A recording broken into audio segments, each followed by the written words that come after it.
Vinícius Imbrão, muito bem-vindo ao Próximo Passo. Cara, obrigado por ter aceitado aqui o nosso convite. É sempre uma honra estar contigo. A gente já tem uma trajetória aí de o quê? Uns 10 anos ou mais, desde o dia que a gente se conheceu. Não, mais 12 anos. Mais do que isso, né? E, cara, eu venho acompanhando a sua carreira desde então, né, com o privilégio, né, de poder acompanhar a sua carreira de perto. E a gente criou o Próximo Passo, cara, exatamente para pessoas que estão se sentindo perdidas não se sentirem sozinhas. É entender que a partir da história de uma outra pessoa elas podem se conectar com alguma coisa que você vivenciou e com essas outras pessoas que a gente está convidando para cá vivenciaram e elas poderem se inspirar, entenderem que todo mundo passa por desafios, cada um do seu jeito, e elas superam desafios e se reinventam ao longo do processo. E é exatamente nesse ponto da reinvenção que eu queria começar conversando com você, porque desde que eu te conheço, você se reinventou várias vezes, você continua em reinvenção e reconstrução contínua, que eu acho que isso é o maior barato. Eu me inspiro muito por você nesse aspecto, inclusive, e sei também que antes da gente se conhecer, você já vinha também, né, numa carreira, numa trajetória também com transições, né? E você teve um marco muito grande no momento que a gente se conhece, que talvez eu diria que foi o maior baque, assim, né? O maior momento de ruptura e transição também na sua vida pessoal, na sua vida íntima, né? E aí, cara, eu queria começar daí, assim, do momento que a gente se conhece, que você está terminando, se eu posso colocar assim, de lutar contra um câncer. Então, eu queria que a gente começasse a partir do momento que talvez tenha sido o maior choque na sua vida. Sim, sem dúvida. Nossa, fiquei te ouvindo falar. Primeiro, obrigado pelo convite, né, cara? Sempre bom. Eu brinco que toda vez que você me convida para alguma coisa, eu falo, já tô com a roupa de ir, independente do que era. Mas é muito interessante porque é bem marcante. Foi exatamente em 2014 que eu tive um câncer, né? Um câncer de testículo, com metástase no abdômen, enfim, passei por 21 sessões de quimioterapia, todo esse processo que você já sabe, que sem dúvida nenhuma isso é transformador para qualquer um. E foi exatamente, a gente se conheceu logo quando eu terminei esse tratamento, ali virando 2015, né? Então tem algo em torno de 11 anos aí, quando eu fiz um chamamento lá para as pessoas treinarem por mim e participarem de um evento de confraternização e tal, de união que reverbera até hoje. Então, de lá para cá, é muito curioso, porque como você disse, eu tive uma vida ativa, fui atleta e tal, sempre tive essa coisa do movimento em todos os sentidos, mas essa ruptura, né, que é um câncer, que é um trauma, que gera um trauma, enfim, tudo isso, de lá para cá, você foi falando, eu fiquei pensando, são 12 anos aí, desde o câncer, foram tantas transformações, tantas viradas por causa dessa ruptura. Então eu posso dizer que nesses 12 anos, tudo que aconteceu e vem acontecendo, talvez seja muito maior e mais intenso do que os outros anos que eu tive na minha vida. Como a história, né? Coincidindo com a história, né? A gente tem, nos últimos 50 anos, um avanço histórico muito maior do que toda a história da humanidade. Então, fazendo a minha pretensão de fazer uma comparação, mas é isso. Na minha vida, eu acho que desses 12 anos, tá sendo muita coisa. E eu gosto de dizer, as pessoas falam muito de transição, eu não uso o termo transição, não gosto. Eu parei de usar o termo transição, porque eu acho que não existe transição se tratando de seres humanos. Eu acredito na expansão, porque você não abandona, né? Você não abandona o que você foi, o que você fez. Então eu acho que a gente está sempre expandindo de alguma forma, né? Então, a minha vida como atleta, a minha vida como professor de educação física, lá no início e tal, não abandonei, eu não transicionei. Não seria como deixar de fazer algo para fazer algo depois, mas assim, como que eu aproveito alguma coisa que eu sempre fui, que eu sou, que faz parte de mim, para fazer algo a mais. Exato. Então é menos sobre uma volta assim e mais sobre uma escada onde você vai subindo degrau após degrau, sabendo que aquelas coisas algumas coisas você vai continuar carregando com você. E eu sei que, cara, isso pode ser um puta de um clichê, mas acho que se não fosse clichê também não era bom, né? Mas assim, a sua vida mudou completamente, né, depois desse momento do câncer. E aí, quando eu te ouço falar sobre essa questão, né, desses últimos 12 anos, que você talvez tenha vivido mais intensamente ou mais coisas, ou mais expansões nesses últimos 12 anos, dá para dizer que foi por conta do câncer?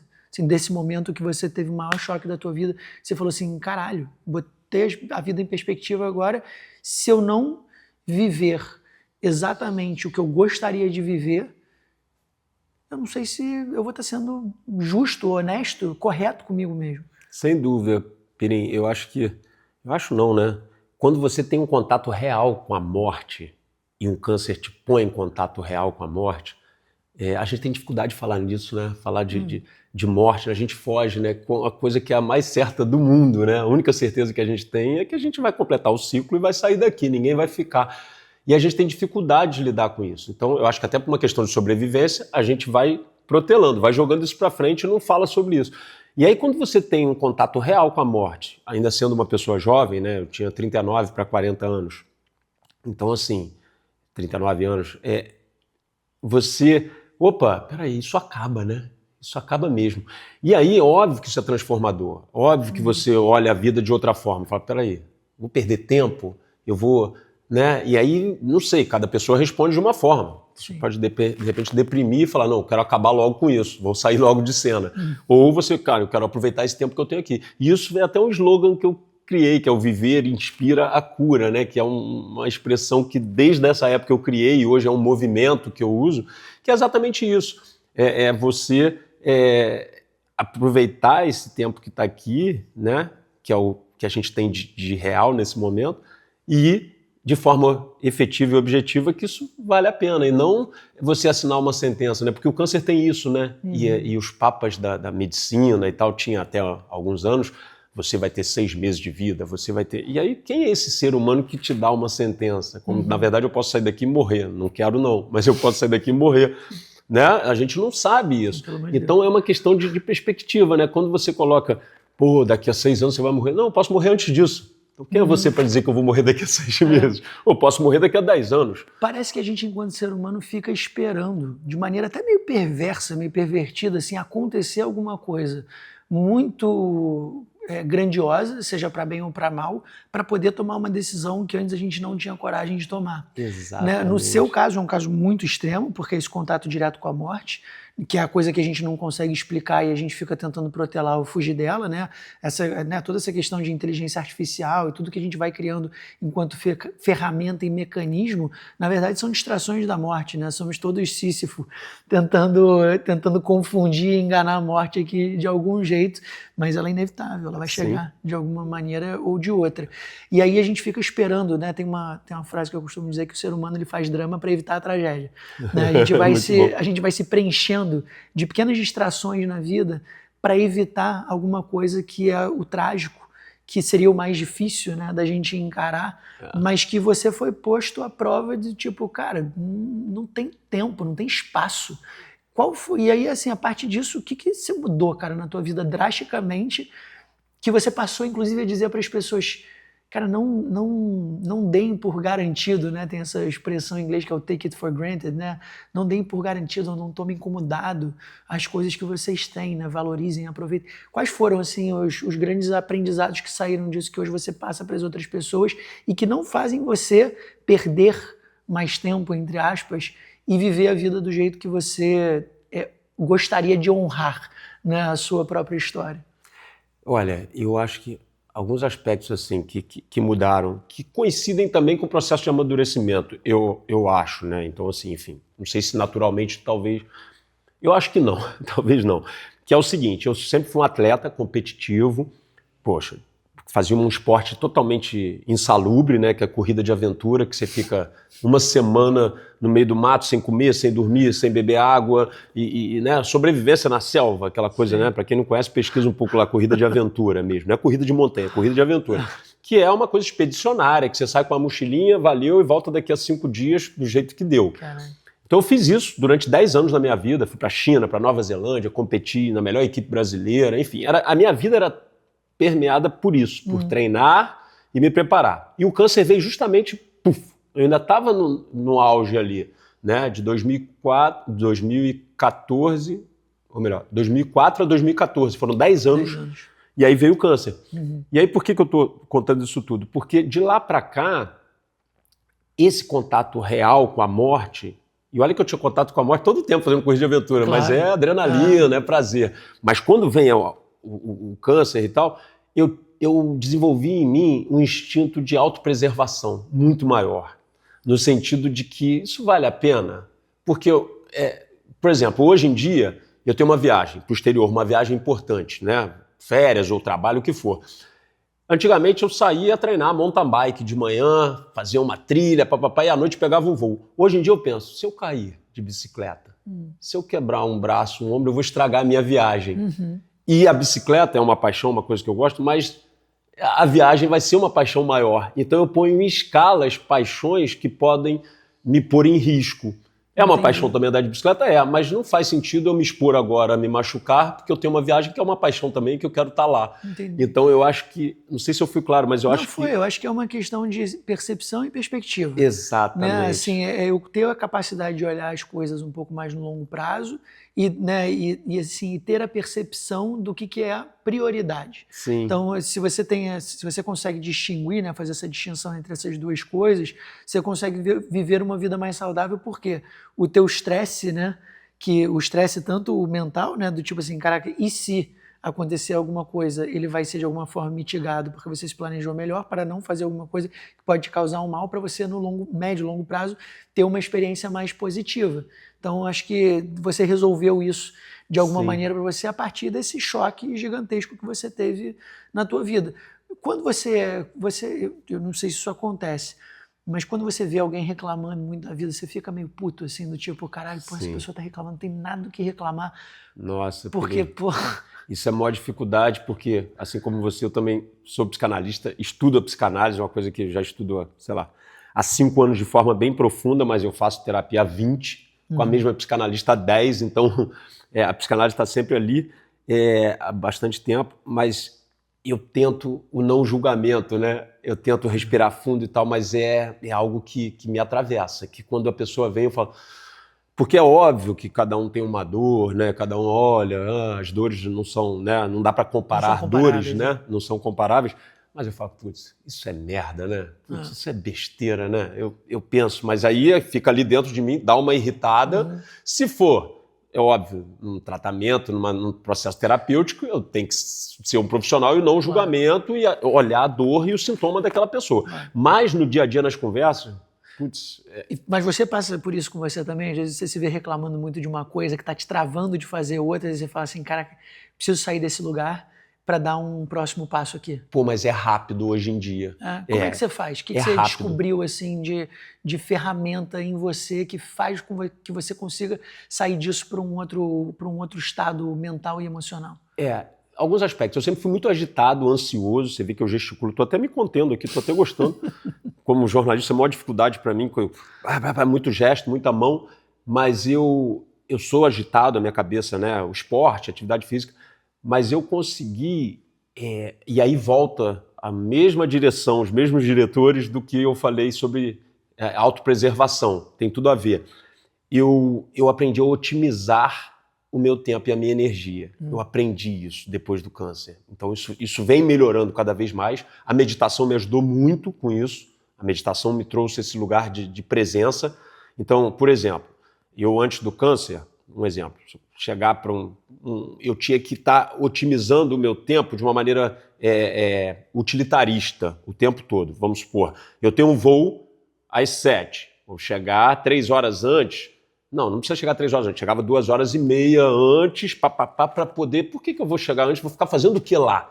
Essa sensação. Hoje em dia eu chego 5 horas antes, e aí eu curto o processo. Entendi. Eu aproveito lá. Então, não sei, para responder a tua pergunta, eu estou querendo dizer o seguinte, que quando isso vem, eu de alguma forma tento não perder tempo e energia com isso. É meio que automático, sabe? Óbvio, não vou dizer que me aflige, mas eu não fico muito tempo ali, eu não rumino muito tempo, é um termo que a gente gosta de usar, né? Ficar ruminando, né? Tipo, os pensamentos, né? Você ressignificou o que poderia ser um tempo estressante para um tempo prazeroso, né? Então, assim, ao invés de eu ficar preocupado com esse processo, é que eu vou aproveitar esse processo. Que, de novo, parece uma coisa super trivial e fácil de fazer, mas não é. né? Assim, Não você veio com o tempo, você veio aprendendo a fazer isso com a meditação e tal.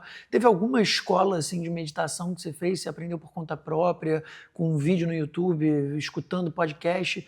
Teve algum guru que te ensinou alguma coisa importante nesse aspecto ou não? A escola foi a pandemia, né? Aquele momento, né? Um cara super agitado e tal, tem que ficar num apartamento, enfim.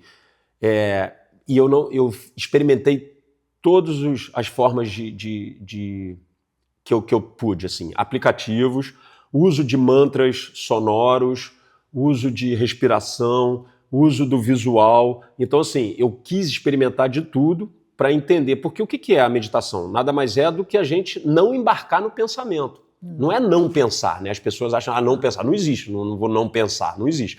É você deixar que o pensamento venha e que eles vão embora, você não agarrar o pensamento. Eu uso uma metáfora que muita gente usa, que é a estação do trem.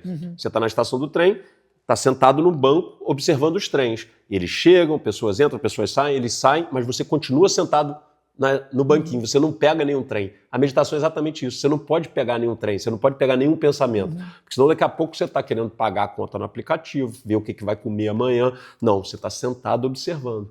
Veio a ansiedade de pagar a conta no aplicativo, mas eu não vou pagar agora. Esse momento eu estou aqui para estar aqui. Fácil de falar? Mas aí você tem ferramentas para fazer isso, através de uma respiração contada, tipo um pranayama, né, que você inspira 4 tempos, prende 4 tempos, solta 4 tempos, sei lá. Sim. Tem várias formas de fazer. Isso faz com que você fique preocupado com a contagem e aí você não está pensando em pagar a conta no aplicativo. Entendi. Então, aí tem gente que funciona melhor com som, o som repetitivo, né? Um mantra, rezar um terço. Rezar um terço é um processo meditativo. Sim. Mesmo sendo uma religião, falando do catolicismo e tal, que você pensa que tem nada a ver com... Mas o rezar um terço... Porque ninguém fica rezando Ave Maria e Pai Nosso pensando... Aquelas palavras entram numa repetição que vira um mantra. Então, basicamente, tem algumas ferramentas para você driblar, não embarcar nos pensamentos. E como é que é essa parte de fé, religião, espiritualidade na tua vida? Você cresceu dentro de uma família religiosa? Tinha alguma linha de pensamento? Você subverteu isso de alguma forma? Você hoje segue outras linhas? Qual é esse lugar da fé e da espiritualidade para você? Legal você trazer isso, né? Porque isso permeia muito o meu ser, né? Eu fui católico na infância, católico mesmo, de todo domingo ir à missa e de frequentar, passar por todos os sacramentos, né? Fui batizado, fui consagrado, sacramentos da religião católica, né?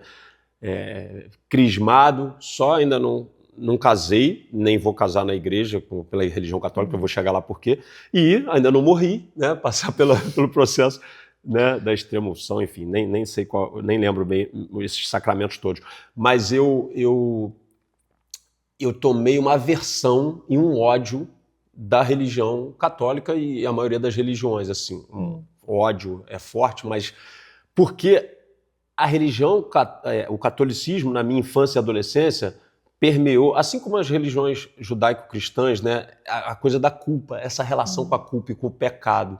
E hoje, sendo um psicanalista, eu acho muito cruel. Você crescer, uma criança, um jovem, em que se você não fizer isso, você vai para o inferno, você vai ter que prestar contas com Deus, se confessar com o padre, sabe? Umas coisas assim que hoje eu olho e falo, cara, e isso me fez mal em relação à minha sexualidade, em relação a uma série de coisas. Porque um adolescente passar pela adolescência e você não pode pensar em sexo, não pode se masturbar, ou você não pode ter uma relação antes do casamento, porque eu vivi nos anos 80, 90, ainda tinha, né, a igreja ainda é óbvio que hoje em dia é uma coisa mais, né, mas ainda tem essa coisa. E aí você sendo um católico fervoroso, aí, cometi um pecado, e isso é muito cruel na cabeça de uma criança e de um adolescente. Então hoje, respondendo a tua pergunta, eu acredito em algo além nós, acredito em energia, acredito em algo divino, mas as religiões, todas elas me provocam uma interrogação, eu questiono. Porque, óbvio, é clichê também, mas fomos criados, as religiões foram criadas por homens, e homens têm interesse, têm jogo de poder, né? Então, eu sempre desconfio. A minha resposta é essa, eu sempre desconfio. Não, perfeito. E assim, acaba que essa questão da culpa também, né, que a gente sente em vários momentos da vida, você está trazendo questões muito ligadas, né, à infância, à adolescência, né, como essas construções de poder também foram elaboradas e articuladas para você poder manter as pessoas onde elas estão, fez com que a nossa sociedade crescesse até certo ponto de uma maneira doente, né? Porque está sendo reprimida o tempo todo com relação aos seus desejos e às vontades daquilo que quer fazer, a ponto de não se sentir autêntico ou não escutar, não ser capaz de escutar a própria intuição para fazer aquilo que realmente gostaria de fazer. Porque se eu estou fazendo alguma coisa diferente daquilo que é o esperado de mim perante a sociedade, talvez eu esteja no lugar do erro. E vem a culpa. Sim. Né, que você está conectando com essa questão. É aprisionador. É aprisionador. E aí, como é que você rompe com essa barreira? Porque hoje, assim, tem uma questão muito assim do ponto de vista profissional, corporativo, mas não só no profissional. Eu sinto isso também nos relacionamentos, né, nos casamentos, nas relações de amizade também, que é assim, as pessoas elas aceitaram, de alguma maneira, se acomodaram, não do ponto de vista positivo, com o lugar que elas estão, porque tem que ser assim ou sempre foi assim, e aí elas não fazem as coisas que elas gostariam de fazer. Elas deixam de tomar alguma decisão. Isso afeta muito, né, todo o sistema nervoso, né, delas. Sim. E elas deixam de fazer coisas realmente, assim, né, deixam de prosperar, deixam de encontrar um trabalho, deixam de encontrar uma relação saudável. Como que a gente pode mudar essa lógica na cabeça das pessoas, olhando para a tua própria história, tá? Assim, por todas as transições ou expansões que você passou ao longo da tua vida, da tua carreira, e para o momento que você está agora indo para a tua terceira ou quarta formação, sendo que 2 delas no campo, né, da psicologia e da psicanálise, o que você aprendeu durante esse tempo todo que você pode dizer para as pessoas hoje que estão se sentindo perdidas assim, cara, eu não sei o que eu faço, mas eu tenho certeza que o que eu estou fazendo agora não está legal para mim, está ruim, não estou gostando do jeito que está. Eu me sinto cansado, eu me sinto exausto. Essa exaustão ela não pode ser normal. A gente normalizou e naturalizou isso com rede social, né? Tipo, eu estou sempre cansado, então vamos glamorizar essa história do cansaço. Não, eu não preciso estar cansado o tempo todo. O que você diz para essas pessoas? Vamos lá. Como um psicanalista, né, a gente pergunta mais do que diz, né? Mas eu vou falar da minha história. Eu acho que tem outro clichê, né? Adorei, porque pela terceira vez na nossa conversa falar de clichê, mas a gente aprende ou na dor ou no amor, né? E aí, assim, voltando para a minha história, por exemplo, o meu contato com câncer de testículo não tem nada mais fálico, né, do que o testículo. Pensar, tem o pênis e tal, mas fálico no sentido, né, de colocar o órgão genital como sendo algo fálico, né, porque não é só isso, a gente sabe na psicanálise, mas isso me fez questionar todo esse tipo de masculinidade, essa masculinidade hegemônica, né, trazendo aqui a Connell, né, a Howie Connell. Você só existe esse modelo de ser homem? Tem que ser assim? Pô, se eu perdi um testículo, o que pode acontecer agora? Como é que é isso? Isso me fez questionar o patriarcado, né, o machismo, né, dessa maneira como a gente é criado. E aí eu bati de frente com o catolicismo, porque não existe... Eu acho que o pai do patriarcado é a religião. O catolicismo é um grande culpado por perdurar. Se a gente pegar a história, né? Então isso me dá esse lugar de questionamento, né? Então foi através de uma dor, eu questionei uma coisa em mim que me fez, abrir uma possibilidade. Peraí, mas por que a gente tem que ser, o homem tem que ser só isso, tem que ser dessa maneira, né? Então, para responder a tua pergunta, eu não tenho como, eu não sei se tem como eu dar uma fórmula. Eu estou querendo dizer que numa dor, eu consegui, num processo traumático, né, e tudo que aconteceu, eu consegui abrir as minhas percepções e até num processo terapêutico, na psicanálise, estudar a psicanálise. Então, assim, para responder a sua pergunta, eu digo que é preciso fazer psicanálise, é preciso fazer uma terapia, não precisa ser só a psicanálise levando para o meu lado, mas uma terapia que faça você se questionar. Porque quando você vive no automático, né, você continua fazendo, é sempre assim. Mas é sempre assim. E é o que eu mais ouço das pessoas que eu convivo, meus alunos e tal, mas sempre foi assim, né? Principalmente nos avanços que a gente está tendo nas questões de gênero, nas questões raciais, né? Sempre foi assim. Óbvio, em 1800, né, final do século retrasado, era natural você ter um negro trabalhando para você, né, como se fosse um animal, como se fosse uma coisa. Naquela época, as pessoas viam isso como natural. E aí você vai continuar achando que isso é natural, né? Então, dando um exemplo assim bem, né? As mulheres mesmo, né, não votavam, né, não tinham CPF. Em 1970, sei lá, 60 para cá que teve, né, a mudança. Então, coisas que se a gente ficar preso a isso, se a gente não se questionar, a gente vai continuar assim. Então, por isso que a palavra conservadorismo me assusta um pouco, né? Sou conservador. Eu falo, olha, conservar o que é bom. Ok, mas o que é bom, o que é ruim, né?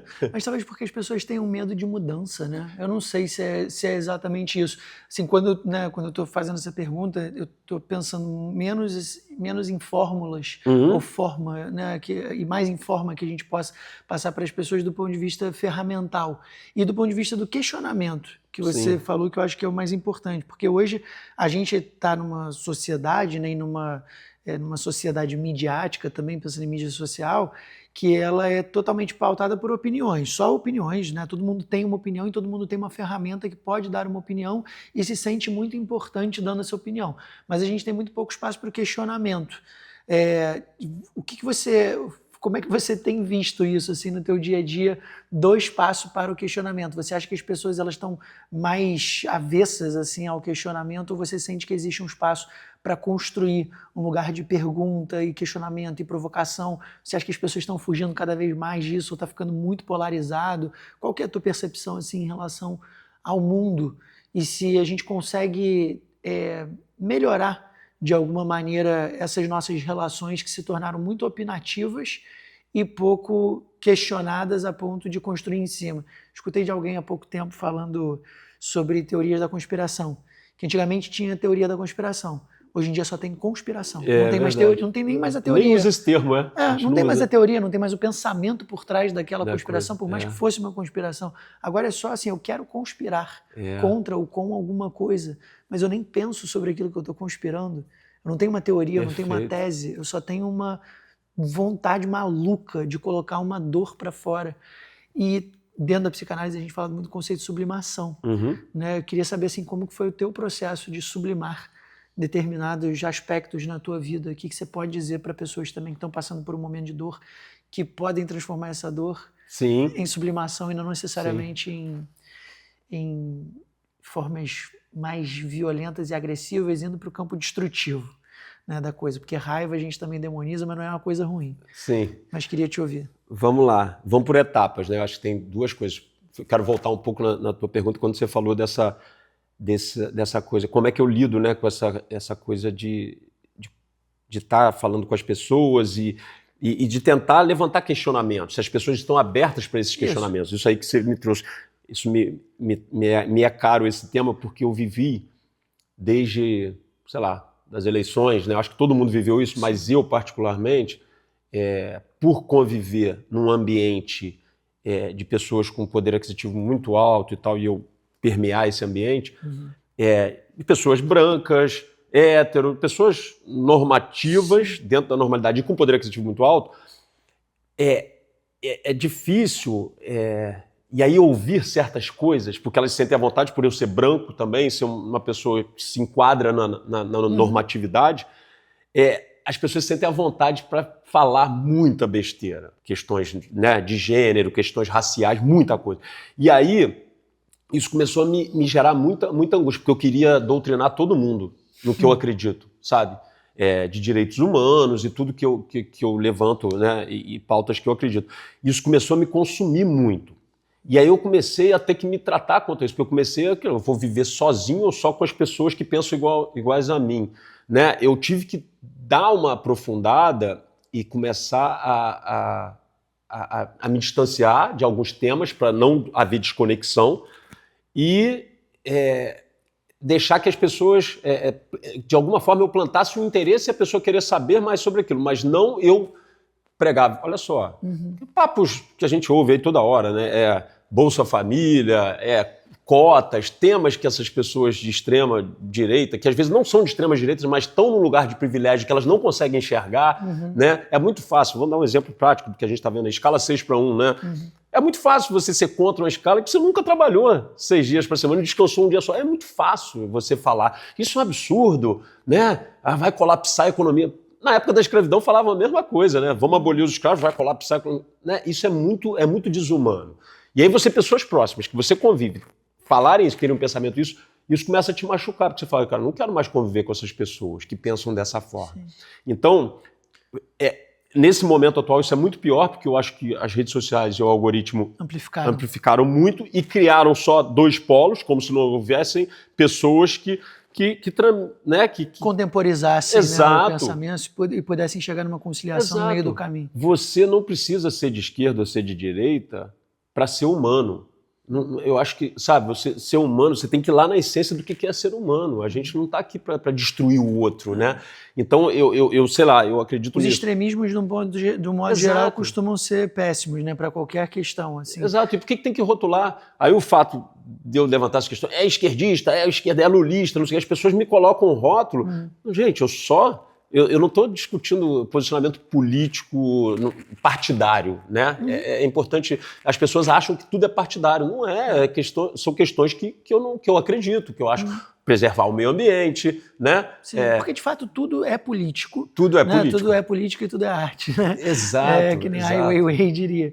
E ao mesmo tempo você cresceu, né? E você convive num ambiente que é ultra machista, né? Assim, você teve você tem ainda, né, uma carreira onde você está o tempo todo num lugar onde as pessoas elas têm esse culto ao corpo, né? Então elas estão muito fissuradas por isso, também muito obcecadas por isso.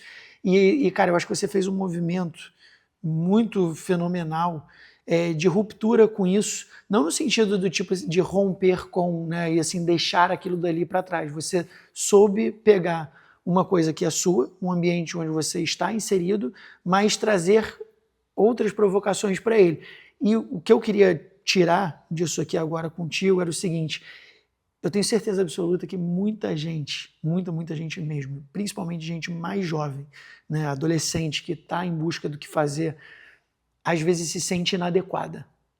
Sente que cresceu num lugar que não necessariamente ela concorda com as coisas que estão sendo ditas ou pregadas ou feitas ali. Mas ela não tem como sair. E deve ser difícil pra caceta sair dessa espiral, né? Dessa coisa ali onde ela cresceu, dessa bolha. E você é uma pessoa que furou essa bolha.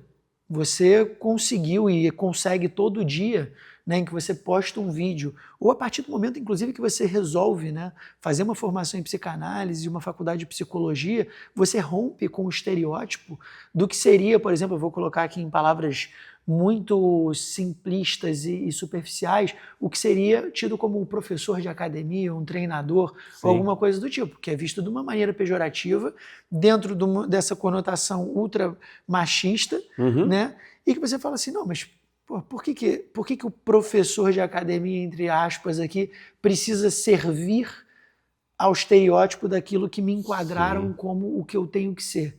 E eu tenho certeza absoluta que milhares de jovens passam por isso todos os dias, porque a sociedade diz que se você for por essa carreira aqui, tem que ser isso aqui. Se for essa religião, tem que ser desse jeito. Se for esse casamento, tem que ser dessa forma. E você está aqui para dizer para a gente, cara, não precisa. Não tem que ser assim, porque sempre foi assim. Exatamente. Você trouxe uma nova forma de ver e de viver a vida. Mas... desculpa, pode parecer a pergunta mais boba e simples do mundo, mas o que faz com que você consiga ir lá e dizer para si mesmo, cara, não, eu vou fazer essa formação aqui porque ela é importante para mim, mas não só para mim, mas para o outro. O que te leva a dar esse passo na tua vida, assim, essa angústia que você sentiu, a ponto de você falar, cara, se tornou insuportável. Sim. Tem que fazer alguma coisa contra isso. É muito interessante você trazer isso, eu acho que a gente tem que passar essa mensagem, eu fico muito preocupado, principalmente para os jovens, porque é isso, de novo, a gente está na era de algoritmos, redes sociais, sempre tem um extremo, porque é o que alimenta, né? Então, uma coisa é isso, a outra coisa é isso, não existe, eu fico pensando assim, eu fico trazendo de novo, não tem como fugir disso, deve ser muito ruim o cara, não tem como não gostar das letras de Chico Buarque, não gostar de Gil e Caetano, como eu tenho. pessoas que eu conheço, convivo, que são de extrema direita, né, e que amam esses caras. E aí o cara pensar e ficar assim, não, porque eu não posso me dar o luxo de gostar de um Caetano Veloso, de um Gil, porque eu sou contra. Porque esses caras, eu nem digo que esses caras são de extrema direita, na verdade são pessoas que só enxergam o próprio privilégio e se opuseram a uma esquerda que de repente fez, né, uma série de coisas erradas, corrupções, coisas que a gente viu aí, que não dá para generalizar de novo. O problema é que a gente generaliza os extremos. E aí quando você generaliza, você fica sem opção. E aí você, respondendo, indo para o lado que você fez, esse jovem fica assim, cara, mas eu vou ter que ser isso ou isso? Não existe outra possibilidade, né? Então eu acho que o fato de eu ampliar, né, de novo o termo, eu ampliei. Expandir, né? Expandi, ampliei, não transitei, né? não fiz a transição para uma outra área, eu simplesmente fui expandindo para isso, para mostrar que eu não sou o instrutor de academia. Eu sempre falei isso, eu não ensino o cara a fazer um supino. Eu sou um educador nato. A minha faculdade foi de licenciatura, eu aprendi a ser um educador, eu fiz licenciatura, então igual o professor de história, de letras, enfim, geografia, fazem a mesma formação que eu fiz no FRJ. Então eu tive a possibilidade de aprender psicologia, sociologia, então eu já tive esse olhar de educador, de uma coisa não tão operacional como um professor que ensina supino, né? Então a educação física é muito além de ensinar exercício, né? É educação, não é educação física, eu não acredito nessa dicotomia. Sim. Físico e mente. O indivíduo é único, então se você está ensinando ele fisicamente, você está ensinando ele como um todo, né? Então o que eu tento, indo para o jornalismo, indo para a psicanálise e psicologia hoje em dia, é mostrar que você pode ampliar, que você deve ampliar, porque essa vida passa assim e a gente tem possibilidade, mas eu tenho uma esperança, sabe, nesse aspecto dos jovens, assim, que conseguem respirar e sair dessa... a esperança é que a gente está vivendo mais, a gente tem hoje em dia, as pessoas chegam a 90 anos e eu tenho gente na academia com 90 anos que está indo para a academia sozinho com 90 anos. Então, assim, a gente cada vez mais... Então, eu fico pensando, o cara escolheu uma faculdade com 20 anos, uma profissão, e ficar 70 anos fazendo a mesma profissão é muito limitante. Então, eu acredito muito que as pessoas vão ter essa possibilidade de abertura. Estou falando de faculdade porque não necessariamente uma faculdade, mas experiências, modos de vida, né? Eu tenho essa esperança, mas é importante que se plante isso. E não tem como não falar que quando você falou do Voz Futura, para mim, quando você falou o que seria o Voz Futura e tal, e mostrou o projeto, eu falei, cara, é disso que a gente precisa. Conteúdo propositivo, né? É a base do negócio, é a gente... dá esperança, dá luz no fim do túnel, porque se você ficar preso só às tragédias, gente, na psicanálise é pulsão de morte, né? Pulsão de morte o tempo todo. E a gente tem que equilibrar, tem que ter pulsão de vida, né? Sim. Esse lance que você falou, né, da pulsão de vida versus a pulsão de morte é uma coisa que me encasqueta muito na cabeça, que também faz parte desse repertório do tipo não aceitar que as coisas sempre foram assim, então vambora nessa, né? Tem, inclusive, né, uma troca de correspondência que virou livro, né, entre o Freud e Einstein, tentando decifrar ali o porquê da guerra, por que os homens matam. Eles não conseguem chegar, né, acho que é uma conclusão definitiva. Eu acho que tem alguns aspectos ali dentro da troca, né, de mensagens, e tem uma delas que me chama muita atenção, que é essa quase que impossibilidade do ser humano lidar com as diferenças. Sendo que me parece muito contraditório, ao mesmo tempo, porque eu sinto que a gente cresce muito mais nas diferenças, né? Quando a gente aprende uma coisa nova sobre a gente e sobre o outro, porque a gente se reflete, né? A gente se vê projetado, refletido no outro, então a gente tem a capacidade de expandir a nossa consciência, a nossa forma de ver a vida, né? Eu acho que viajar é tão do cacete por causa disso, porque a gente tem uma oportunidade de ver aquilo diferente do que a gente está acostumado. Sim. E aprender, principalmente, que nas diferenças de outras culturas, a gente vai ver muitas semelhanças. Né, na própria jornada do herói, né, na construção do mito que o Joseph Campbell estuda, né, e traz para a nossa sociedade, ele fala, né, de Buda e Jesus Cristo, eles têm a história muito parecida, né, dos milagres, da ressurreição, né, todas essas questões, né, do reviver, né, do retornar, tem muitas similaridades. Então, assim, a gente às vezes fica tentando se comparar, se pautar pelas diferenças, quando na verdade a gente é muito mais parecido, né? Assim, a gente pode se encontrar a partir dessas semelhanças. E aí, no caso específico da Voz Futura, vem um pouco essa questão do que a gente se contentou com ser a mídia, né? De tipo, então vamos viver numa sociedade onde a gente explora a tragédia e a violência, mas por que não fazer diferente? Você acha que falta o questionamento das pessoas, assim, do tipo assim, eu posso fazer diferente, mas você acha que é mais uma questão de medo, você acha que é uma acomodação, você acha que é preguiça? O que você vê assim no teu dia a dia, tanto das pessoas de 90 anos, que eu fiquei super curioso assim para te perguntar, cara, quais foram assim os grandes aprendizados que você vive nas conversas que você tem com pessoas acima de 70, 80, 90 anos que elas te passam, e você fala, caramba, que legal que elas com isso aprenderam alguma coisa que elas podem passar para as nossas gerações, para as nossas próximas gerações, a ponto de podermos viver mais e melhor. Vamos começar para o fim, pela última pergunta, porque me veio um insight. O que eu observo em comum, eu nunca tinha parado para pensar isso, tá? Você me fomentou isso agora. Das pessoas que eu convivi, 90 a mais, e da minha tia, que tem 87, essas pessoas, né, 90 a mais e 85 mais, enfim, que estão ativas, que estão produzindo, que estão, né, enfim, que estão aí na vida, não pessoas que estão acamadas, estão com a saúde debilitada, não.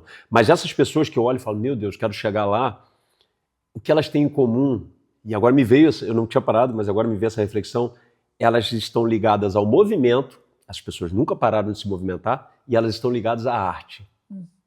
E aí, eu acho que a resposta é isso, né? A vida não pode ser utilitarista. E aí, cada vez mais eu questiono, né? Eu questiono esse modelo neoliberal, esse modelo que tudo é produtividade, tudo é em cima do mérito, em cima do trabalho, essa loucura que a gente vive, que é o mundo atual. Aí eu vejo essas pessoas que são assim, independente da classe social, tá? Até pessoas mais pobres, mais humildes, mas que tiveram o privilégio de chegar a 90 anos, né? Porque é difícil sem recurso, estão ligadas ao movimento, não pararam de se movimentar, né? O corpo foi feito para se movimentar, o indivíduo foi feito para se movimentar, e tem a arte, fazem algum tipo de arte plástica, assim, artesanato, costura, música, pintura, cantam, interpretam, alguma coisa. Então você vê que é impressionante, né? E que são as coisas que são menos valorizadas, né? Numa sociedade utilitarista, em que a gente cada vez mais come mal e se movimenta menos, cara. Hoje em dia você não sobe o vidro do carro. Antigamente você ainda tinha manivela. Já estou falando, você não sobe o vidro do carro. Você tem a Alexa, a Siri, para ligar a música. Você não levanta para ligar um negócio. Então, assim, a gente... É um contrassenso essa lógica. Por isso que tem que questionar. De novo, não é uma bandeira política, ideológica, não é isso. É questionar. A gente está destruindo os recursos naturais em troca de um capital exagerado. A gente está destruindo o movimento humano, a arte humana, né? A arte, de uma maneira geral. Para quê, né? Então, assim, eu acho que essa tua última pergunta, depois eu nem lembro o que você falou antes. Mas, enfim, que eu comecei a viajar aqui porque isso me causa uma inquietação. E é interessante ver isso. As pessoas... Eu olho, o meu sonho, assim, de ser humano é o Ney Matogrosso, cara. Eu vejo aquele cara no palco, eu falo, eu quero... Cara, com aquele corpo, com aquela saúde, com aquela vitalidade, sabe? Eu falo, cara, isso aí, com 83 anos, sei lá... Né? É uma inspiração, mas é um cara ligado à arte, ligado ao movimento, né? E aí aquela tua pergunta da sublimação, que a sublimação é exatamente isso, né? A gente usar uma dor, um trauma, enfim, alguma coisa que você tenha passado e você sublima isso através do esporte, através da arte, através, né? Você consegue colocar aquilo, transmitir aquilo de uma forma que seja boa até para você e para a sociedade. Então, sublimar é isso. E eu acho que eu sublimei o meu câncer e tudo mais através do movimento, que era uma coisa já presente na minha vida, mas eu coloquei as pessoas para se movimentarem enquanto eu estava me tratando. Então, eu tive uma coisa de... Eu me senti motivado a me movimentar porque as pessoas estavam se movimentando por mim. Eu lancei um desafio. O desafio do Zimbrão era isso. As pessoas tinham que treinar enquanto eu estava fazendo quimioterapia. E as pessoas treinavam e me mandavam. Corri, pedalei. E eu falei, cara, eles estão treinando, também tem que treinar. Então, isso foi uma sublimação daquele momento. Cara, tem uma coisa muito bonita nisso que você falou, porque que é a maneira... eu vou voltar naquele aspecto, né, vou fazer o gancho aqui, a partir daquele aspecto da religião que você trouxe, o sentimento de culpa. Porque a gente passou a viver numa sociedade em que a gente tem que sempre dar ao outro, fazer para o outro. E a gente se esqueceu, né? Se esqueceu no sentido de esquecer a si. né? A gente parou de cuidar da gente porque a gente está sempre servindo a algo que é maior ou que é do outro, e aí a gente deixou o nosso eu de lado. Isso faz com que as pessoas elas fiquem absolutamente perdidas, né? Porque elas se desconectaram delas mesmas e elas, ao mesmo tempo, começaram a pensar que para viver em sociedade eu preciso ser aceito. Mas elas deixaram de se aceitar, porque o interesse do outro está acima do meu interesse próprio. Como se o meu interesse próprio, do ponto de vista egóico, egoísta, fosse uma coisa totalmente demonizada. Então, eu pensar no eu pensar em mim, está errado.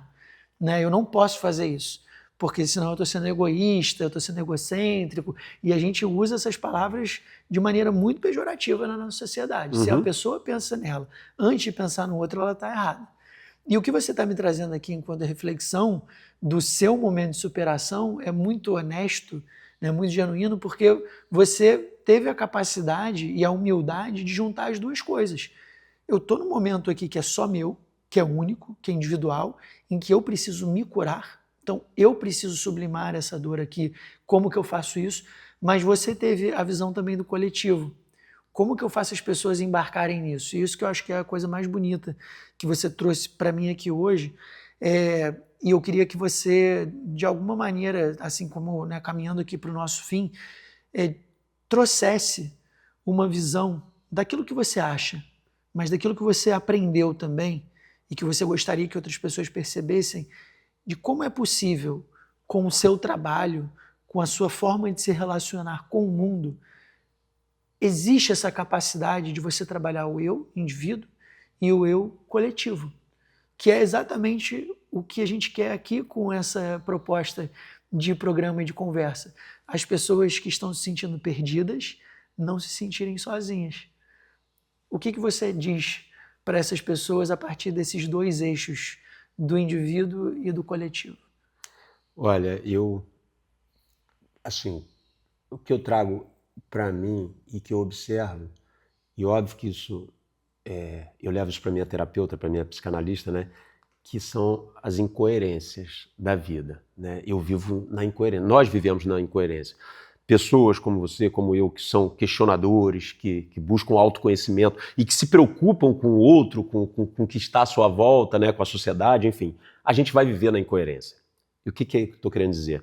É que eu estou implicado, quando eu estou andando em Botafogo, eu moro em Botafogo, e ali na Voluntários da Pátria, ali a quantidade de pessoas em situação de rua, por N motivos, né, por droga, e pela desigualdade social principalmente, né, que eu acho que é a grande causadora. E aí quando eu estou ali andando, e eu já conheço algumas pessoas que estão ali, que são pessoas, né, porque a sociedade, de novo, utilitarista, faz a gente tratar essas pessoas como coisas, né, como se aquilo ali não existisse. Mas elas existem, elas estão no mesmo ecossistema que o meu. Então, quando eu vejo aquela pessoa ali, eu estou implicado, eu fico implicado com aquela condição.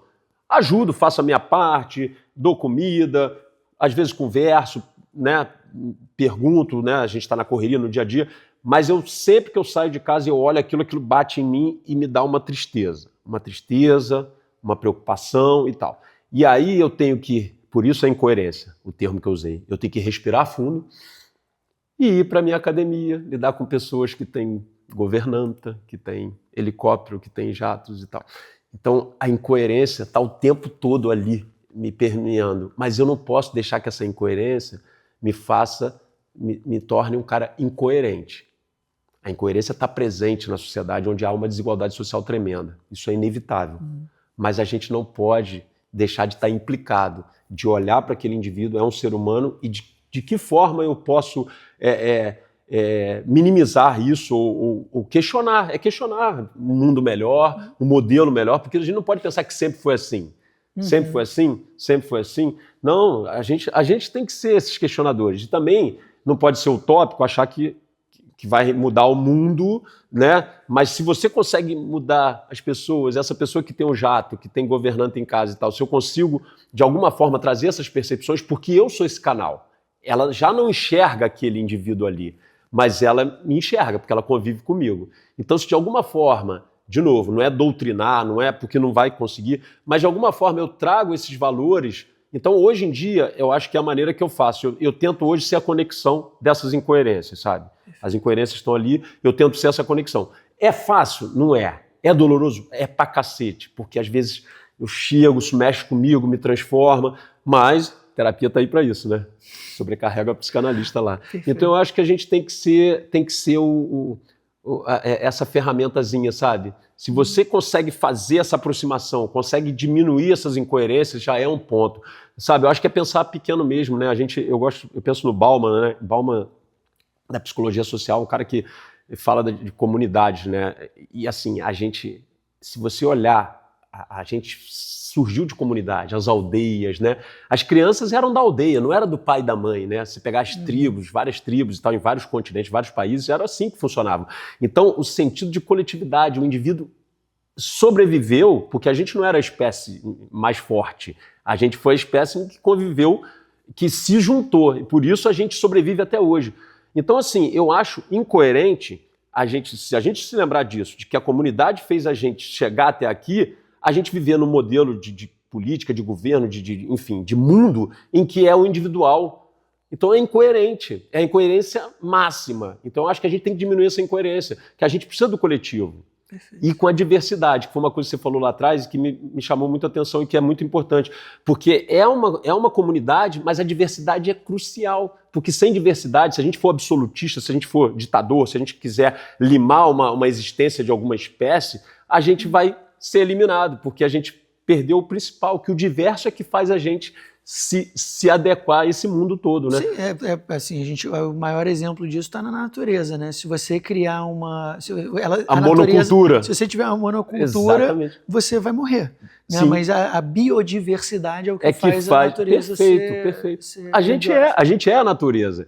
Então, essa incoerência eu acho que é a máxima. Então, para diminuir essas incoerências, a gente tem que essas incoerências ali. A gente não pode olhar para um morador de rua, uma pessoa em condição, né, em situação de rua, e imaginar que eu não estou implicado naquilo ali. Eu faço parte desse ecossistema. Né? É se enxergar como parte do problema, se reconhecer como parte do problema, mas também entender que pelo lugar que você está na sociedade, você pode ser uma ferramenta, um motor de transformação, né? Tanto do teu ponto de vista individual, né? Daquelas coisas que você sente, mas como é que você leva isso para o coletivo. Exatamente. Né? Sem talvez deixar com que o julgamento, né? E todo o barulho, né? Das redes sociais façam com que você não siga em frente com as coisas que você realmente acredita.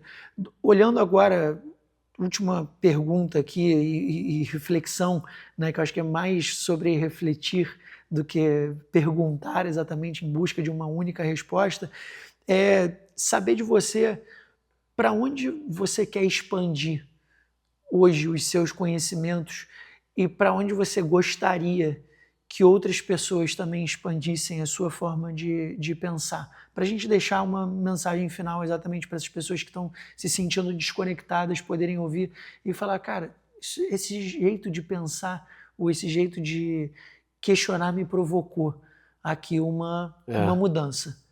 Como é que você gostaria de provocar as pessoas? É legal você trazer esse tema, porque eu vivo um dilema, né?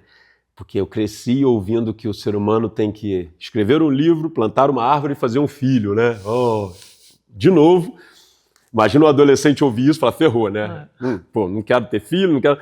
E aí eu não tive filho, nunca quis ter, algo que eu não... Né? Minha vida como atleta e tal, enfim. Um livro eu já escrevi, mas não publiquei ainda. Plantei uma árvore, sim, beleza. Mas aí eu fico pensando nisso e falo, isso é muito egóico, né? É muito do ego, né? Você tem que passar por esse mundo e deixar algo, né?